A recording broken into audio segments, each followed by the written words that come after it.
Welcome to My Favorite CX, a podcast that celebrates exceptional customer experiences.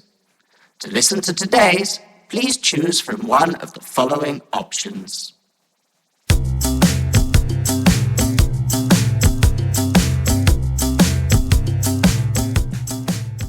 Welcome to My Favorite Customer Experience. I'm joined this week by Ben Hill from Ask More Coaching. Ben, welcome.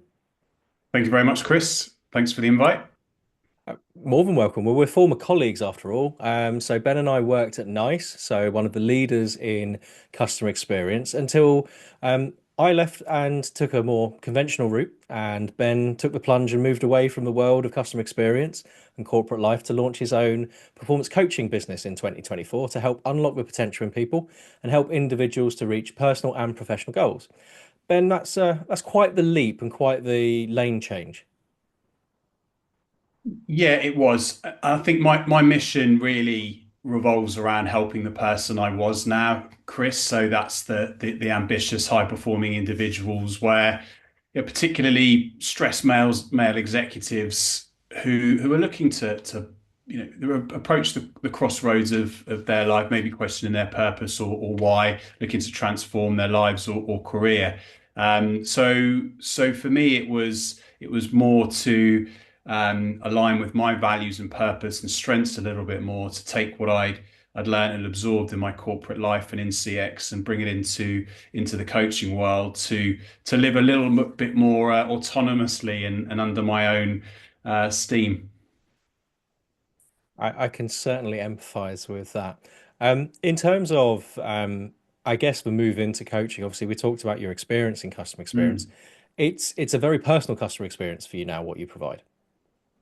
Yeah, exactly. It's intrinsically motivated, or I'm intrinsically motivated, by what I do in terms of guiding clients to break free from the things that were holding me back. And I haven't been shy in sharing all of that in some of my content. And it's really about breaking free from sort of the self-doubt and overwhelm to develop a bit more clarity and confidence and purpose, really, to perform better. And that's not just at work, but at home as well, to regain control over your life, your health, create healthier habits and career as well. So what I do now is work on that one-to-one basis with those with the person I was, but also an organization would bring me in. The conversations I've been having are around boosting morale, increasing retention, well-being, to ultimately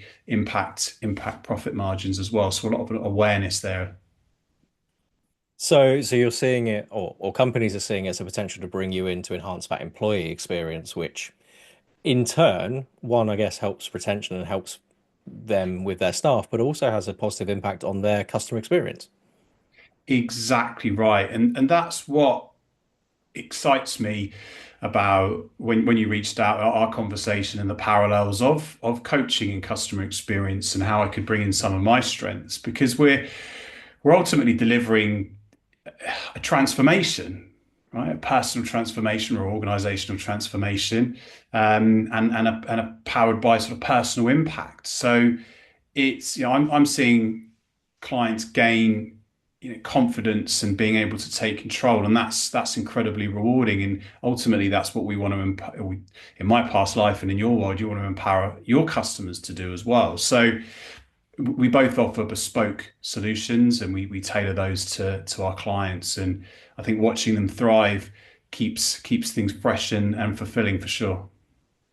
And I guess if I lean on a customer experience buzzword of hyper personalization, realistically, that's precisely what you're doing. So if I came to you or anyone came to you with a need, you're going to tailor it exactly to what people are looking for.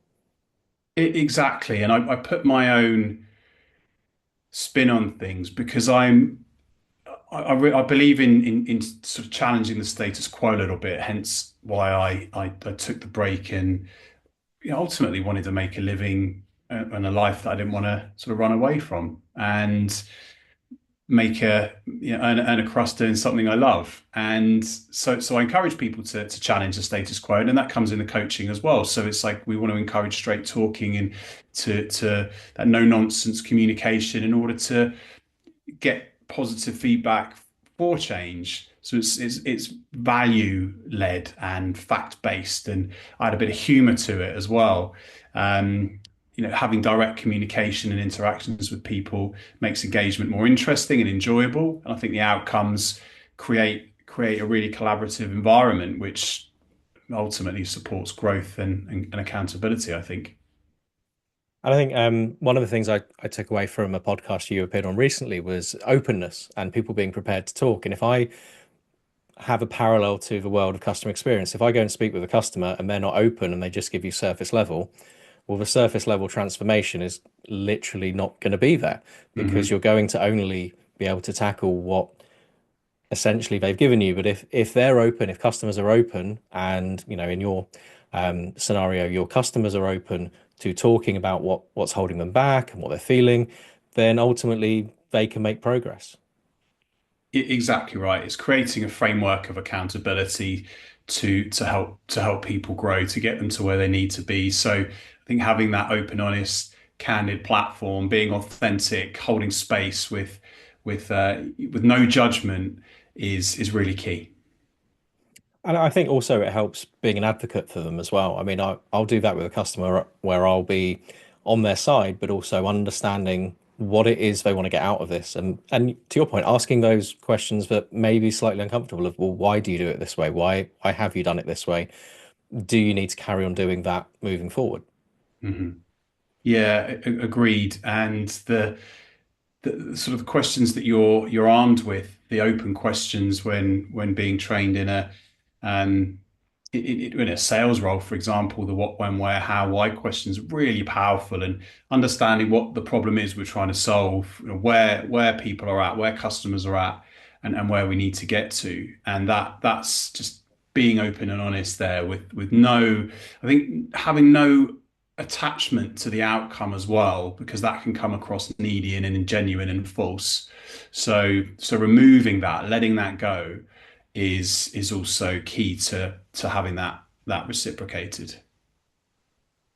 And as we're moving through 2025 at a scary rate of knots already, what are you seeing that's exciting you most with where you can help customers? So I believe that I was speaking to somebody yesterday at an event actually, and I think it's how organizations align um, with their people to drive customer experience. And I guess because and that fits into my world because it's about creating happier people, and happier people mean happier customers. So some people, businesses, and organizations will need that framework in order to have a set of tools really to enable and drive a more productive and improved mindset. So without that, I think there is a little bit of a risk that things can become stale, progress stops, and that will mean that you could go backwards, right, where everyone else is going forward. So growth through helping businesses grow through increased loyalty, both on the customer side, but in your internal customers, your employee side. So creating sort of well-being will help drive retention and ultimately increase profit margins as well. So working with people to create sort of resilient strategies and mindset strategies within organizations is the big thing. And what you're seeing that more and more. This makes my job harder, but with coaching platforms and training and development budgets that people now have at their disposal, but more work needs to be done. I think you said something very pertinent there about not standing still. And if we think about sports teams analogies, it's often said in like the Premier League that if you're standing still, then you're going backwards. And I think this process of improvement never stops. Just because you've finished one thing, that doesn't mean that it's complete. Now go and look for that next Mm. improvement. And it might be on a completely different personal topic, but you can keep exploring, I guess.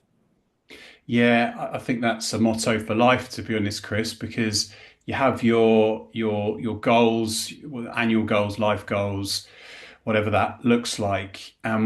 The people that I work with often will extend our time together beyond the initial transformation program because there's a compound effect to realizing these gains, and you were never the finished article. So once we have that self-awareness, as any organization should, that we need to have a finger on the pulse and always be looking inwards as well to what next. And it doesn't have to be massive, huge, life-changing, leave your job experiences or goals that people are reaching for. It could just, in my world, be looking to show up as a better, more productive employee. But that's going to have knock-on effects to your health, to your mindset, to your family. Once you've established that and you've got a good routine and pattern, what's next? Because there is always something.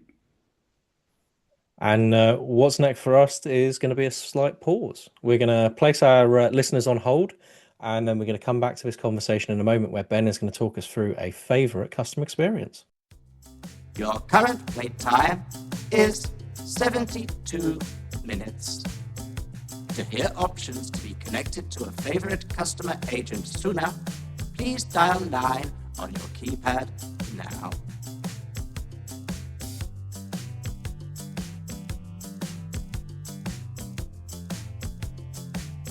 Welcome back to my favorite customer experience. I am joined today with Ben Hill, and Ben has been walking us through his transition from out of the world of customer experience and into the world of coaching and personal growth.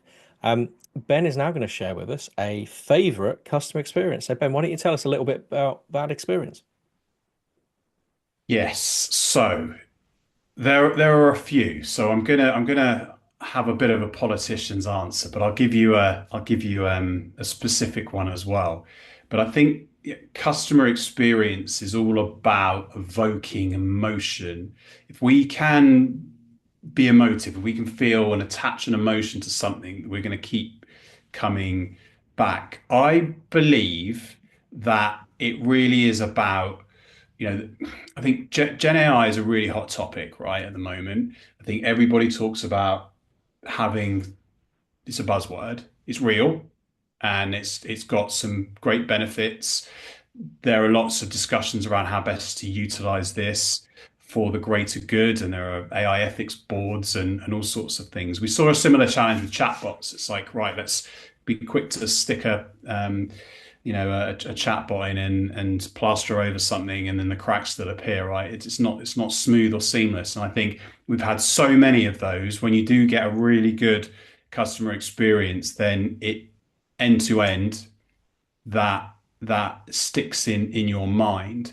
I think the battle will be won with the companies that can differentiate by offering the best, genuine, and most authentic human to human conversations with customers and their people, because they're internal communication systems as well. And that can be via digital, phone, or face-to-face sales or support, whatever it is. And you remember those, whether it's a hotel brand or a supermarket, you will go back. And if you have a crappy experience somewhere or someone's rude, that's it, right? You leave a review. There's nowhere to hide. You'll tell people. So for me, it was a well-known insurance brand, and with insurers, every year you get a that renewal through that's always 15 times higher than what you're paying, and and then you phone them up, and it is just is what it is, and then you have to shop elsewhere, and you get it for half the price. So this time it was I needed to change my car, and it's not a very exciting one, but the nature of it was that I was able to, lo and behold, go onto their online platform. It took my details. I was then connected with an bit of automation, a bot that recognized my details, had all the had the next question to my answer, was able to follow that through, leverage my data, connect me with a human who then had access to all of my data that I didn't have to repeat and they didn't have to input. They also then, I was able to make a payment through that as well. This was all done asynchronously through WhatsApp, which was even better. I didn't have to drop out of the conversation or relog in or go online. They were connected me back with the agent, back into the bot conversation to then leave some feedback.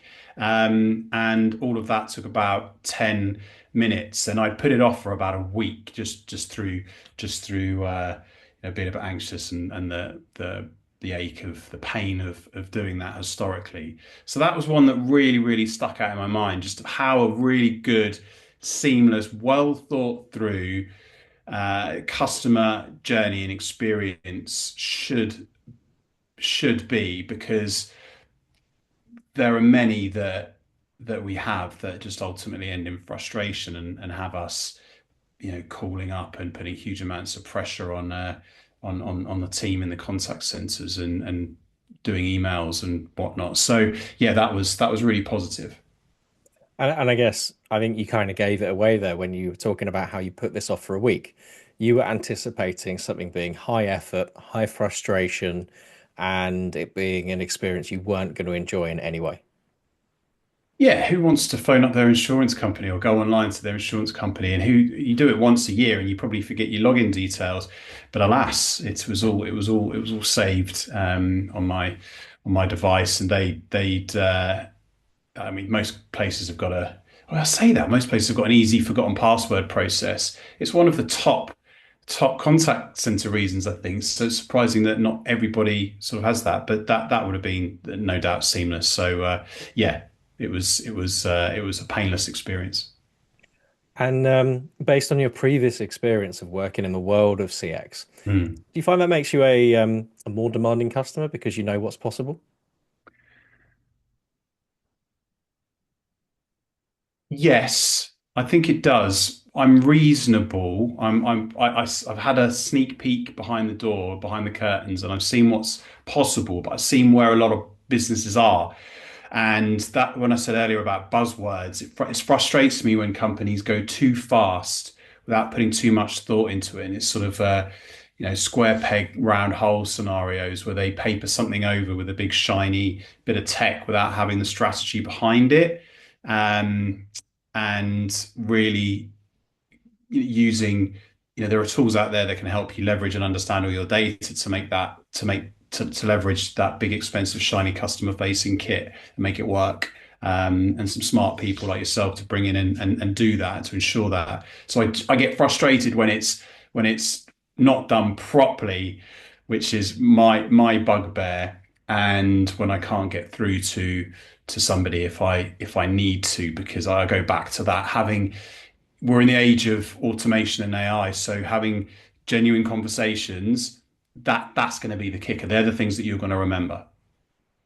Oh, absolutely. And I think one of the things that you said there actually was how seamless everything was, and that's one of the things that we always look to when we're pitching the CX Dream is that every conversation is contextual and the agent has everything, but rarely does it actually happen. And I think for you to remember something as mundane as an insurance renewal tells you how exceptional it was. And I guess I usually ask, does it influence your behaviors? Do you find yourself recommending this insurer as much as everyone loves a conversation about what car insurance do you use? Do you find yourself telling people about the experience?